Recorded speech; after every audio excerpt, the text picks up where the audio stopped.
এই সম্পদের ব্যাপারে আল্লাহ তাআলা বলেছেন হাত্তা জুরতুমুল মাকাবির, কবরে যাওয়ার আগ পর্যন্ত তোমাদের সম্পদের লোভ তোমাদের শেষ হবে না। এবং বলা হয়েছে যে কারো ভিতরে যদি লোভ থাকে তাহলে মাটি ছাড়া তার পেট কোনো কিছু দিয়ে ভরবে না। দুর্নীতি যদি হয় কোনো একটা সমাজে, তাহলে আপনার রাজার ধন ঢাইলা দিলেও উন্নয়ন হবে না, উন্নয়ন হবে না। আরবিতে একটা প্রবাদ বাক্য আছে, আল কাসিমু মাহরুমুন। এখানে আলেম ওলামারা যারা আছেন তারা হয়তো জেনে থাকবেন অনেকে।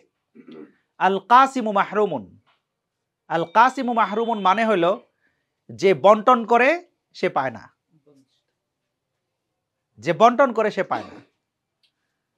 এই কথাটা বলার সাথে সাথে যিনি বন্টন করেন তার নৈতিকতার দিকে বলা হচ্ছে। তিনি যদি নৈতিকতা সম্পন্ন মানুষ হন তাহলে নিজে নিবে না, মানুষকে দিবে। রাসূল আকরাম সাল্লাল্লাহু আলাইহি ওয়াসাল্লাম যুদ্ধের ময়দান থেকে তিনি এসে গনিমতের মাল বিতরণ করতেছেন। গনিমতের মাল বিতরণ করতে করতে করতে করতে টায়ার্ড হয়ে গিয়েছেন। সমস্ত মাল বিতরণ করে যাওয়ার পরে রাসূলুল্লাহ সাল্লাল্লাহু আলাইহি ওয়াসাল্লাম তার স্ত্রী ঘরে গিয়ে বলেছেন যে আয়েশা, খাবার ক্ষুধা লেগেছে, খাবার দাও। রাসূলুল্লাহ সাল্লাল্লাহু আলাইহি ওয়াসাল্লাম স্ত্রী বলেছেন, ইয়া রাসূলুল্লাহ, আল্লাহর কসম করে বলছি ঘরে কোনো খাবার নাই। যে রাসূল সাল্লাল্লাহু আলাইহি ওয়াসাল্লাম মানে সারা দিন লেগেছে তার গনিমতের সম্পদ বিতরণ করার জন্য মানুষের মধ্যে, তার ঘরে খাবার নাই। আল কাসিমু মাহরুমুন, তিনি বন্টনকারী, তিনি নৈতিকতা সম্পন্ন মানুষ। লাকাদ কানা লাকুম ফি রাসূলিল্লাহি উসওয়াতুন হাসানাহ, দেখো তোমার রাসূল কি করেছেন। আর একই রকম আমাদের রাস্তাঘাটের উন্নয়নের টাকা আমাদের জনপ্রতিনিধিদেরকে দেওয়া হয়েছিল যে বন্টন করেন। বন্টন করছে, সব নিজের দুই পকেটে গেছে। আমাদের মানে এনিওয়ে যেটা বলতেছি যে এক জায়গায় বলা হয়েছিল যে এই এরকম জিনিসপত্র বন্টন হচ্ছে, বলতেছে ভাই আরেকজনের দেন, আরেকজনকে অগ্রাধিকার দেন, আপনি এটা নিজে না নিয়ে অপর একজন ভাইকে অগ্রাধিকার দেন। সে নিজে তার প্লেটটা এরকম পাইতে বলে যে ভাই অপর ভাইকে অগ্রাধিকার দেন। বুঝতে পারছেন? তার মানে নিজে নিতে চায় আগে, যে আপনারা কেউ নিয়ে না, অপর ভাইরে অগ্রাধিকার দেন, যে আমি আছি আমারে দেন আগে। আসলে তো কথাটা ছিল হচ্ছে যে নিজে না নিয়ে অন্য একজন ভাইকে দিবে। আমরা আল কাসিমু মাহরুমুন মানে হচ্ছে সম্পদ বন্টন করার দায়িত্ব যার উপরে দেওয়া হবে তিনি নিজে নেবেন না। তিনি যদি নৈতিক মানুষ হন, তিনি যদি ভালো মানুষ হন, তিনি যদি উন্নত আমলের মানুষ হন। কারণ এই সম্পদের ব্যাপারে আল্লাহ তাআলা বলেছেন হাত্তা জুরতুমুল মাকাবির, কবরে যাওয়ার আগ পর্যন্ত তোমাদের সম্পদের লোভ তোমাদের শেষ হবে না। এবং বলা হয়েছে যে কারো ভিতরে যদি লোভ থাকে তাহলে মাটি ছাড়া তার পেট কোনো কিছু দিয়ে ভরবে না।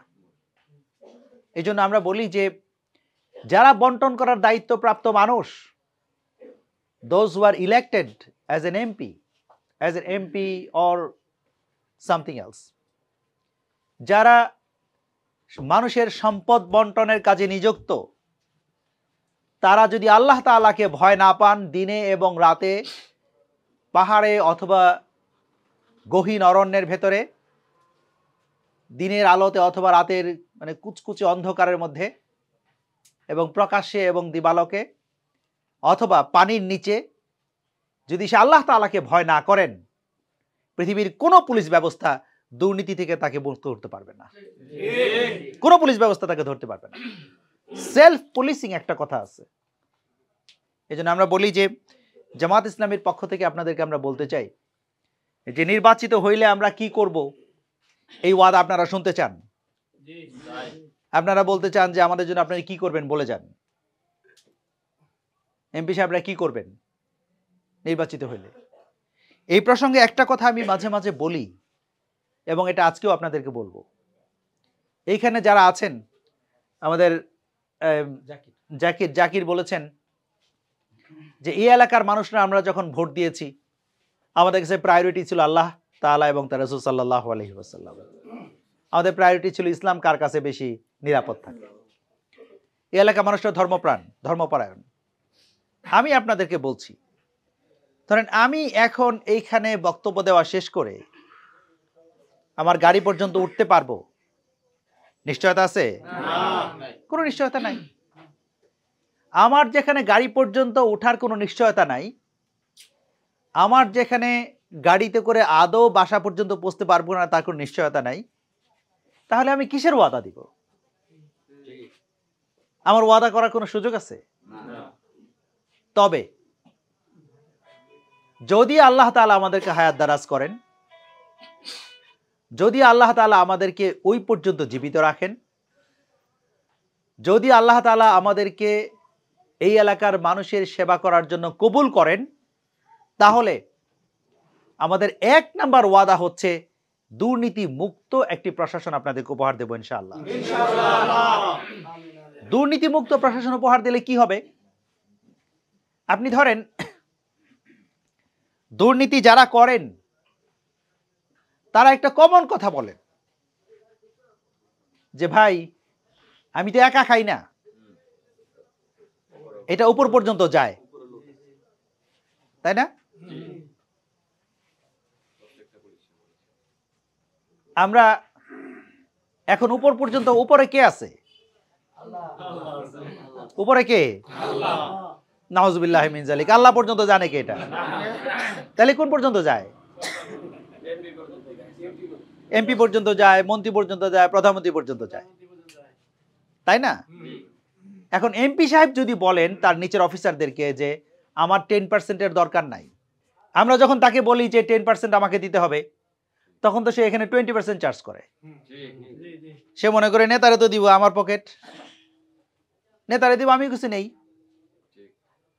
এবং কোন জায়গাতে যদি কোন অফিসের এরকম অফিসাররা আছেন যারা ঘুষ নিতে বাধ্য হন, ঘুষ গ্রহণ না করলে সেখানে চাকরি করতে পারেন না, ট্রান্সফার হয়ে যান।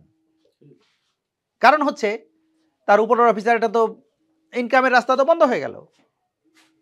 এই জন্য আমি বলতে চাই যে আমরা যদি নির্বাচিত হই, আমি যেহেতু ঘুষকে হারাম মনে করি, সুতরাং আমরা আমাদের নিচের অফিসারদেরকে স্বাচ্ছন্দ্যে কাজ করার জন্য তাদেরকে ওই স্বাধীনতা, লিবার্টি আমি তাদেরকে দেব।